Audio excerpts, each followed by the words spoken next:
Eu me chamo Cíntia Azevedo, estou gravando esse testemunho porque eu quero levar a experiência que eu tive com Deus para o maior número de pessoas possíveis. A ideia de gravar um vídeo foi para que eu não esquecesse os detalhes, e foi nos detalhes em que eu vi mais o agir de Deus. Foram 3 passagens bíblicas que mais me marcaram. A primeira foi Hebreus 11:1, que diz: Ora, a fé é o firme fundamento das coisas que se esperam e a prova das coisas que se não veem. A segunda foi Lucas 1:37, que diz: Porque para Deus nada é impossível. E a terceira foi o Salmo 91, versículo 7, que diz: 1000 cairão ao teu lado, 10.000 à tua direita, mas tu não serás atingido. Tudo começou no ano de 2009, aproximadamente no mês de junho. No mês de junho, eu terminei um relacionamento. Como eu havia me envolvido muito com essa pessoa, eu fiquei muito triste. Na verdade, eu tive até um princípio de depressão. Foram os 6 meses mais tristes da minha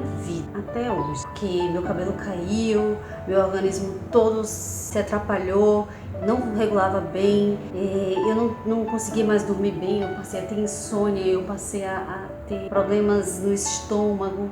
Então assim, desencadeou uma série de problemas que eu também não via psicologicamente saída para aquilo. Eu não conseguia projetar o meu futuro. Então na época eu decidi estudar para concurso público para ocupar até a cabeça, enquanto eu ia reorganizando o que eu ia fazer dali para frente. Então eu resolvi fazer vários concursos. E um deles foi o da Polícia Rodoviária Federal. No mês de agosto, a minha inscrição. E aí fui fazer a prova.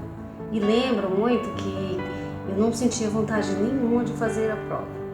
Eu tinha um peso na minha consciência de que eu não tinha estudado o que aquela prova merecia. Então, eu lembro que meu vizinho, que foi comigo, ele insistiu muito: mas vamos, você não tem nada a perder, você já pagou a inscrição. E eu fui fazer a prova. Para completar, no dia da prova, a fiscal da sala, ela era muito semelhante a uma pessoa que tinha me magoado muito, justamente relacionada ao meu fim de relacionamento. E aquilo, eu ficava pensando: meu Deus, Deus deve estar me provando. Mas aquilo não atrapalhou em nada a minha prova. Eu fiz a prova, terminei, fui para minha casa, enfim. Lembro até que o meu vizinho falou assim: aí, você gostou da prova? E eu falei assim: olha, eu sinto que se eu tivesse estudado um pouco mais, eu com certeza estaria dentro das vagas. E aí, passou-se o tempo, divulgaram o resultado da prova objetiva e eu fui corrigir a prova. Eu lembro que eu comecei a corrigir, eu estava lá da minha mãe, e quando chegou na metade da prova, assim, eu via que eu estava me saindo bem. E eu fiquei tensa porque eu pensava assim: nossa, e de agora em diante, 50% já foi muito bom, falta os 50% final. E a minha mãe estava do meu lado e falou assim: vai, minha filha, corrija até o fim. E a minha mãe, era a primeira experiência que eu tinha com ela de corrigir uma prova ao lado dela. Foi bem bacana isso. E aí eu terminei de corrigir, estava muito feliz. Eu lembro que na época eu fiz com certeza mais de 70% da prova. Eu não lembro se algo próximo a 80%, mas eu estava com um desempenho muito legal. E aí liga uma colega que também fez a mesma prova e pergunta como é que eu fui. E aí, como é que você foi? Eu falei: nossa, eu fui bem demais, eu fiz mais de 70% da prova, eu acho que vai dar, não sei, eu tô esperançosa. Aí ela perguntou assim: mas você atingiu o ponto de corte por disciplina? Na minha humildade, né? Porque eu não li o edital todo, eu não tive essa preocupação, realmente eu estava passando por aquela fase que eu falei para vocês.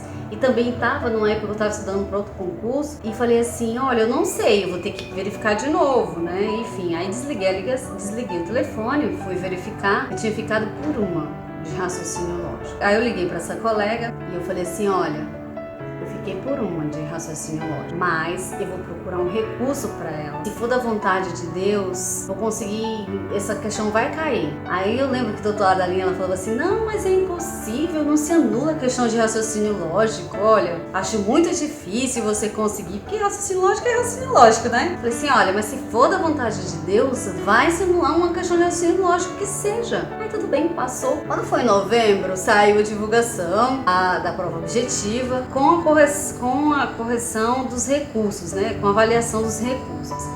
E na avaliação dos recursos, coincidentemente, eles anularam a questão de raciocínio lógico.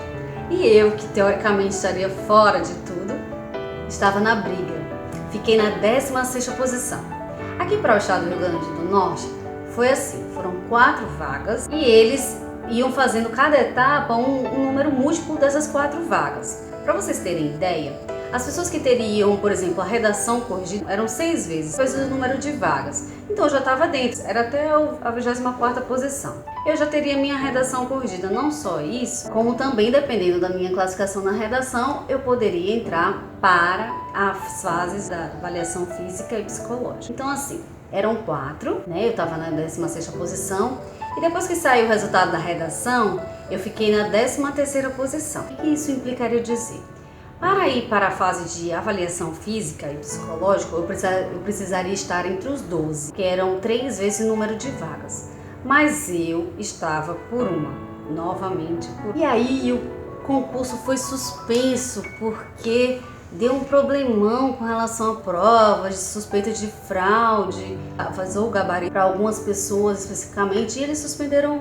Então o concurso ficou aproximadamente 2 anos parado. Fiz durante esses 2 anos, eu estava na prefeitura, trabalhava na prefeitura de Natal e aguardei ansiosamente, além do que fiz a minha parte. Bem, eu estava por uma, mas vocês poderiam pensar, mas você já estava fora, por que você alimentou algum tipo de esperança? Bem, eu alimentei minha esperança porque Deus plantava em meu coração essa necessidade de sempre estar olhando para esse concurso. Naquela época ele ainda não falava nada comigo, mas ele já plantava no meu coração, então quer queira que não, uma hora ou outra eu sempre ia lá, olhava como é que estava o concurso, o andamento dele, se tinha voltado, se tinham cancelado de vez, enfim. E paralelamente a isso, eu fazia atividades físicas, me matriculei na academia, e o meu programa seguia um preparatório para avaliação física. Então me preparei para a avaliação física daquele concurso, mesmo estando por uma fora das... No final do ano de 2011, o concurso foi finalmente retomado. E além de ter sido retomado, a banca percebeu que ela cometeu um erro grave no passado.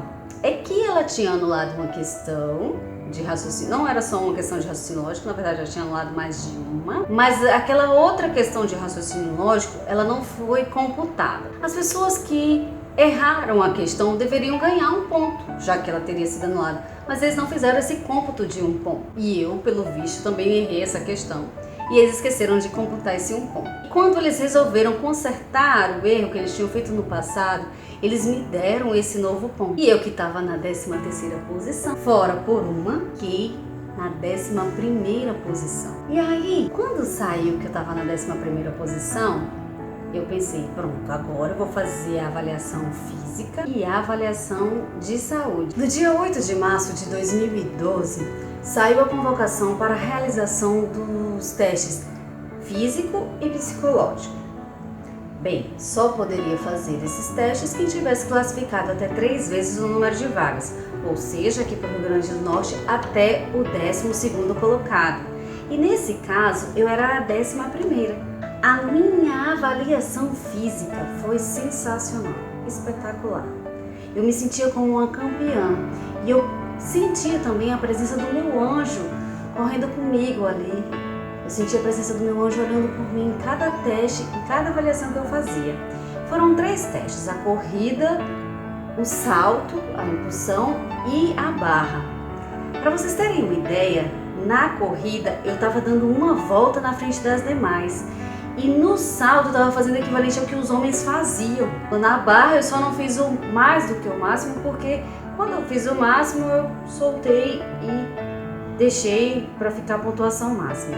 Enfim, o que eu tô querendo dizer para vocês é que eu só tive aquele desempenho porque eu vinha me preparando há muito tempo.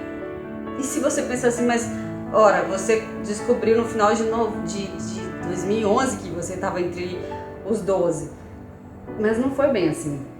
Vocês sabem que mesmo estando o concurso suspenso, eu já me preparava para uma possibilidade de estar ali e entrar entre as vagas.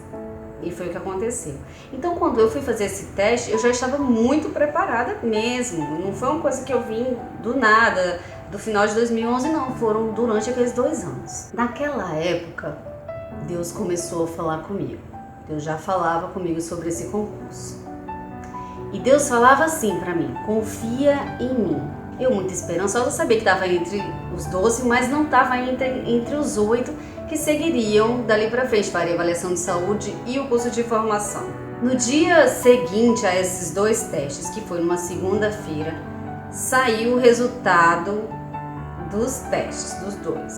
Eu fiquei na 9ª posição, porque 2 desistiram. Novamente eu fiquei por 1. Naquela manhã, quando eu acordei que vi aquele resultado, eu confesso a vocês, eu chorei muito. Eu chorei muito mesmo, porque eu dizia, meu Deus, por 1 de novo. Lá estou eu aqui na 9ª posição e não vou poder entrar, não vou poder fazer o curso de formação. Por que eu cheguei até aqui então? E eu lembro que Deus falava assim, confia em mim, filha. E Deus me pediu mais uma coisa. Ele me pediu que eu fosse fazer o teste toxicológico naquele dia, junto com os demais candidatos, mesmo estando fora do número de pessoas que fariam as próximas fases. Gente, foi muito difícil para mim, mas eu fui. Passar para vocês a questão de se sentir humilhada ou se sentir, sei lá, menosprezada, não sei, pelo fato de insistir nisso como se fosse uma obsessão e que na verdade eu estava ali pela fé. Eu fui fazer aquele teste toxicológico, que também não foi um exame barato, foi um exame caro, por pura fé, porque Deus me mandou ir. E quando eu cheguei lá, tinha algumas pessoas já esperando para fazer o teste e a gente conversando entre a gente, as pessoas sabiam que eu não estava dentro das vagas, nem estava dentro dos que passariam para as próximas fases. Me perguntaram assim, nossa, mas você veio fazer esse teste? E eu falei claramente para eles, olha, eu vim porque Deus me mandou vir, assim, eu vim pela fé, porque eu ainda tenho esperança de conseguir entrar. E eu fiz o teste, eu lembro que na hora que eu entrei na sala, a moça foi retirar um pouco um pedaço do meu cabelo, e eu falava para ela assim, olha, eu tô aqui pela fé, porque Deus me mandou, porque não era para eu estar aqui. E aí eu fiz o teste toxicológico, que teria uma validade de 6 meses, e logo mais vocês vão ver que esses 6 meses foram cumpridos na sua integralidade, e Deus me abençoou dentro dos 6 meses. Após o toxicológico, eu tinha que correr contra o tempo para conseguir participar da 2ª turma do curso de formação daquele concurso. Então eu me reuni com pessoas que estavam na mesma situação que eu, até 3 vezes o número de vagas. Nós montamos uma comissão e começamos a ir para Brasília para tentar mobilizar parlamentares e o próprio departamento. Uma dessas viagens a Brasília eu conheci o Romero, uma pessoa que no começo a gente teve um desentendimento, mas hoje é um grande amigo e nós nos ajudamos muito nesse concurso, em todo esse processo. E uma dessas reuniões, teve uma com o departamento, eu e o Romero, e a chefia foi altamente desanimadora, falou que não ia fazer absolutamente nada para nos ajudar, que aquela causa não interessava a eles. Eu saí de lá dessa reunião arrasada. Quando chegou lá embaixo eu comecei a chorar muito, principalmente porque eu ouvia de Deus para confiar nele que daria certo. E eu expressei isso para o Romero, ele também ficou assim, poxa, eu também acho que vai dar certo, mas eu não sei como. E ele até comentou comigo que tinha uma ação judicial e me sugeriu a entrar com ela. Na época eu falei assim, não, eu não vou entrar com ação agora, eu vou tentar mais ainda via departamento, via administrativa, para ver se dá certo. E as viagens para Brasília, elas envolviam muito estresse. E na última viagem que eu fiz para Brasília, eu meio que me desentendi um pouco com a comissão, porque a gente não conseguia chegar no denominador comum. Uns queriam fazer de uma forma, outros queriam fazer de outra. Quando eu já estava no avião voltando para casa, Deus foi muito claro comigo que aquele não seria o caminho que eu conseguiria. Então eu desisti de tentar administrativamente. Depois que eu voltei para Natal, eu encontrei com alguns amigos que me sugeriram entrar com uma ação para anular uma questão, aquela mesma que o Romero já tinha indicado. Eu não resisti e fiz assim, se for esse o caminho, então que Deus abençoe. Eu entrei com ação para anular a questão 22 e no finalzinho da petição até coloquei assim, que Deus abençoe esse processo, alguma coisa do tipo. Peguei nas mãos de Deus esse processo. Eu lembro que quando eu protocolei a ação, eu cheguei aí na porta do gabinete do juiz, aí eu coloquei minha mão assim e comecei a orar, para Deus abençoar. E aí quando eu terminei de orar, que eu olhei assim, tinha uma câmera de segurança me filmando. Nossa, eu fiquei um pouco envergonhada, mas eu não me constrangi, eu estava fazendo um ato de fé. E passou. Depois eu consegui conversar com o juiz, ele era substituto, o expliquei mais ou menos o que estava o processo. E uns dias depois saiu a primeira decisão. E eu achando assim, eu conversei com o juiz, ele sensibilizou, nada. A primeira decisão foi desfavorável, eu não consegui. E aí eu ainda tentei recorrer no tribunal também, não consegui. E aí eu falei, meu Deus, mais uma vez chorando, Deus, não é, eu acho que eu vou desistir desse negócio, não é pra ser. Quer dizer, eu já tentei de todas as formas e quando eu entrei na via judicial, que eu achei que ia ser judicial, não deu certo. Só que aí o mesmo colega que recomendou que eu entrasse com a ação, chegou pra mim com um fato novo, falou, Cíntia, tem um fato novo que vai te ajudar e você vai conseguir. Entra com um novo pedido de tutela, com esse fato novo e o juiz vai te dar. Aí foi assim que eu fiz. Eu procedi como o meu amigo me recomendou. Entrei com um novo pedido de apreciação da tutela antecipada, pedi para Deus me usar como instrumento para tocar aquele juiz e finalmente ele me dá a tutela antecipada. E assim aconteceu, gente. O juiz que deu a nova decisão foi o titular da vara e saiu a primeira decisão favorável. A nova decisão saiu no dia 24 de agosto de 2012. Tempo suficiente para eu aproveitar aquele toxicológico que eu fiz lá no passado e tempo suficiente para eu ser convocada ainda para a segunda turma do curso de formação. Participei do curso de formação de setembro a dezembro de 2012. E olha, foi um curso de formação muito especial, porque além da novidade de ter que lidar com arma, a novidade de ter que aprender um monte de coisa nova sobre ser policial, eu tinha a atenção de correr o risco de sair do curso de formação, porque eu tinha uma decisão precária, que era a tutela antecipada. E pasme, quando foi no final de outubro de 2012, eu chegando já assim no flash que eu estava instalada lá, eu tive a surpresa de um rapaz divulgar no grupo lá do Facebook da comissão dos excedentes, de tadinha da Cíntia, vocês viram o que aconteceu com ela? A liminar dela caiu. Na hora que eu vi isso, assim, eu não conseguia nem raciocinar.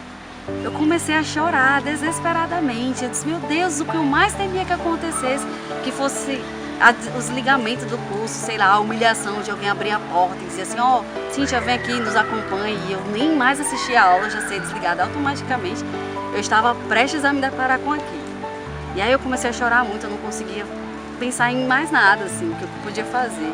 Até que Deus falou comigo e pediu para eu olhar o processo original. Aí eu fui lá na internet, olhei o processo original e estava lá. Eu tinha uma sentença anterior à decisão que tinha derrubado a minha tutela.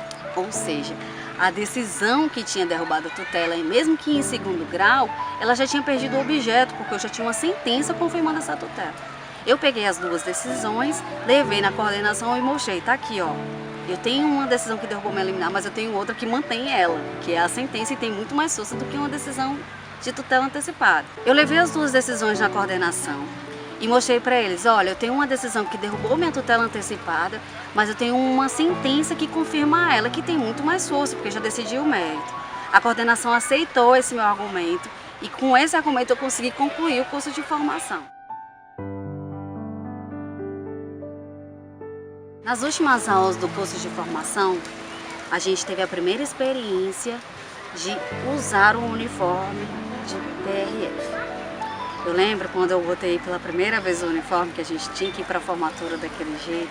Gente, parecia um sonho. Eu pegava assim e não acreditava que aquilo era real, sabe? Aquela coisa assim, meu Deus, eu consegui, eu cheguei até o fim, deu tudo certo. No dia da formatura, então, passou um filme na minha cabeça de todos os sacrifícios que eu passei para chegar até aquele momento.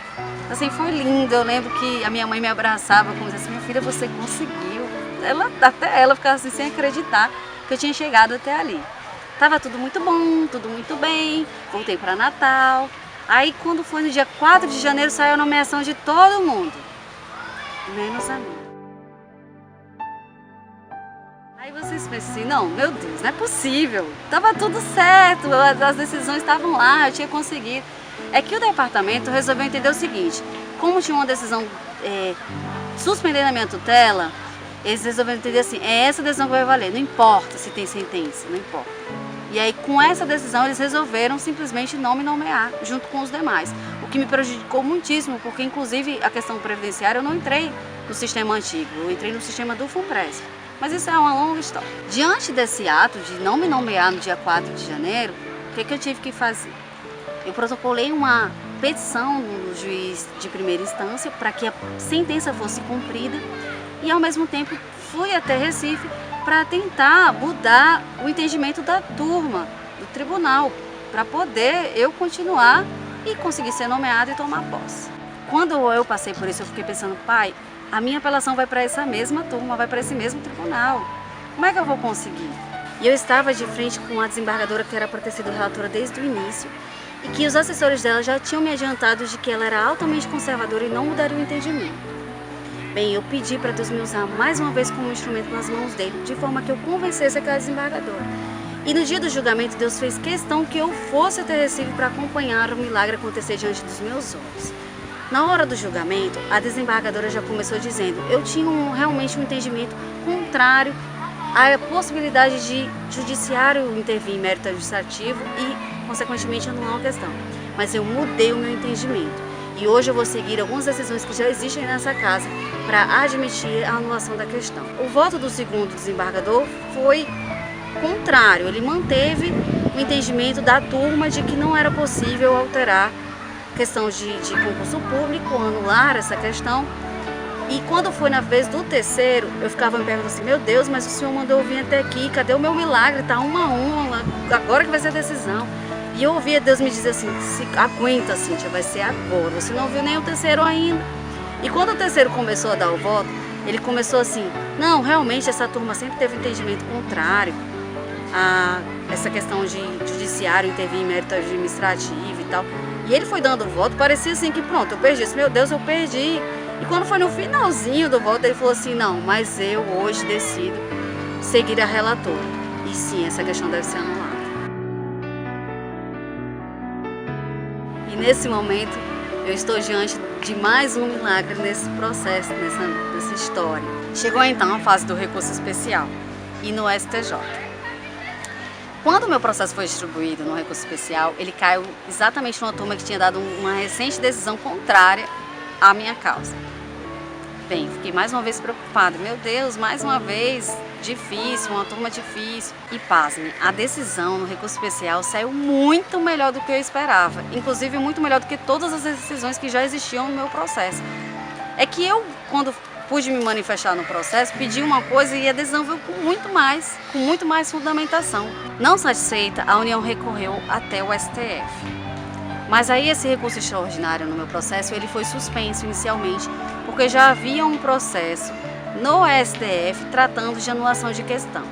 E aí o STF achou por bem determinar que houvesse uma suspensão de todos os outros processos, até que esse outro que já estava lá fosse decidido e valesse para os outros processos.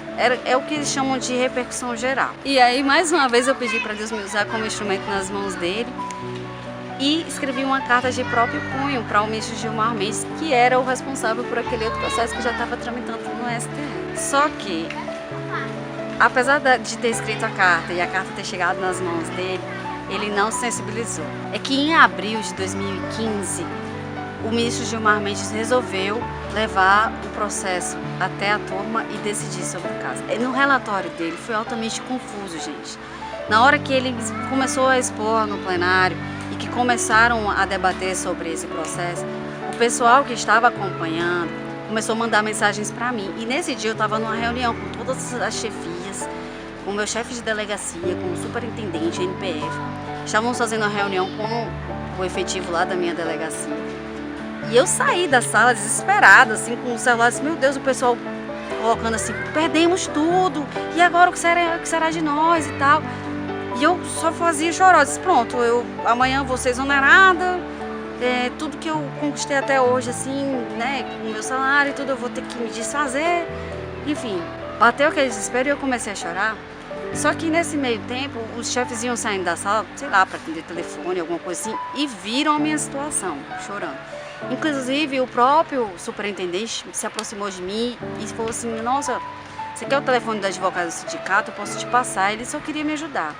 A gente até chegou a entrar em contato com a advogada do sindicato nesse dia. Mas a primeira impressão da decisão do Gilmar Mendes era aterrorizante, era duvidosa. Nem a própria advogada sabia dizer nada sobre aquilo dali.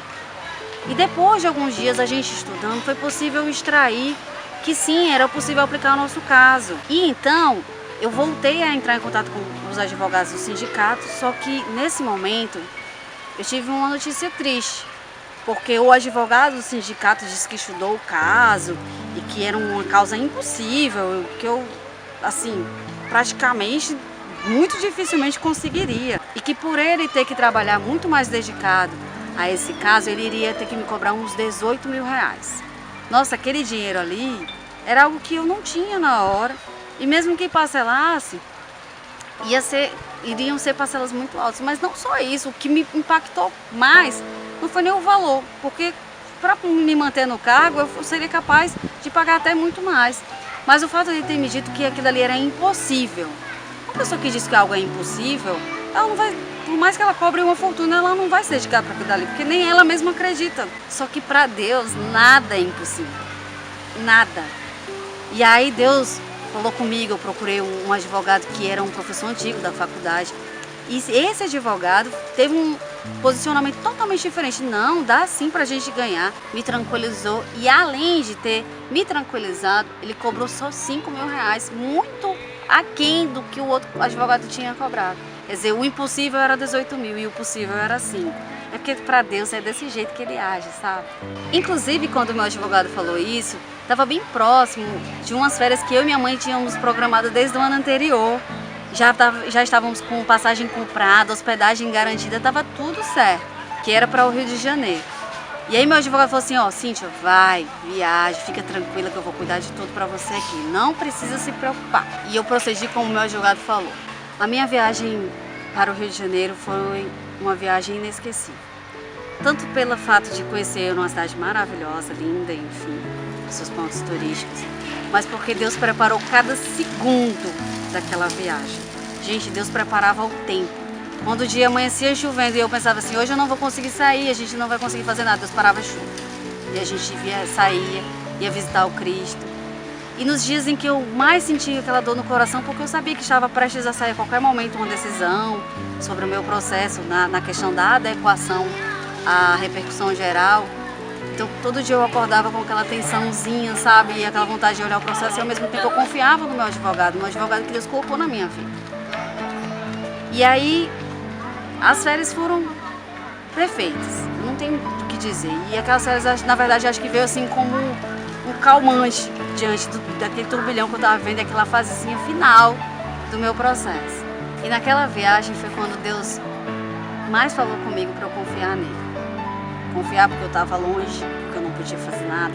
Confiar porque eu não podia ir lá no tribunal e de repente tentar conversar com todos os desembargadores.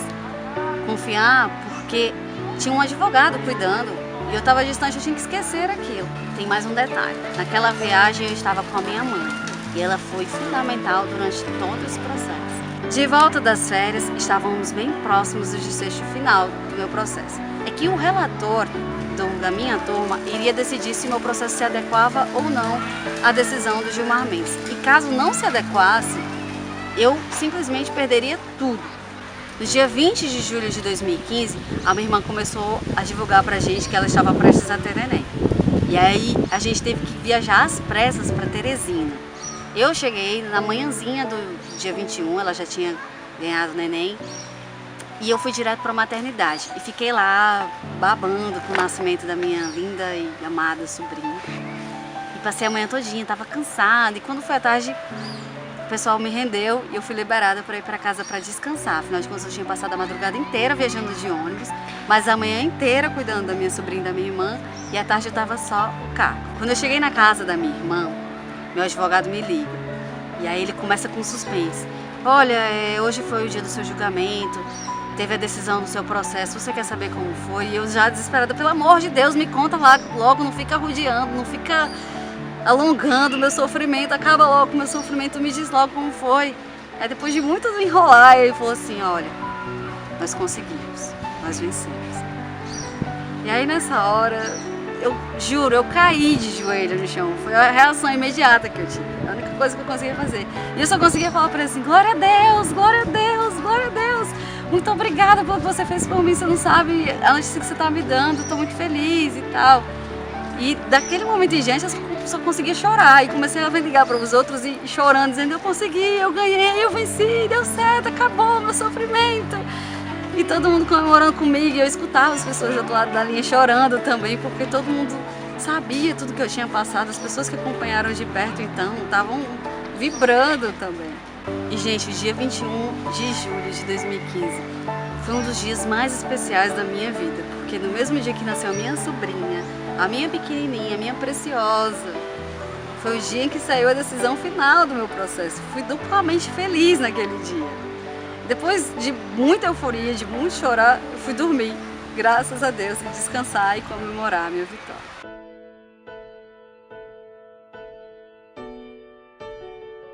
No dia 16 de setembro de 2015, finalmente meu processo transitou em julgado.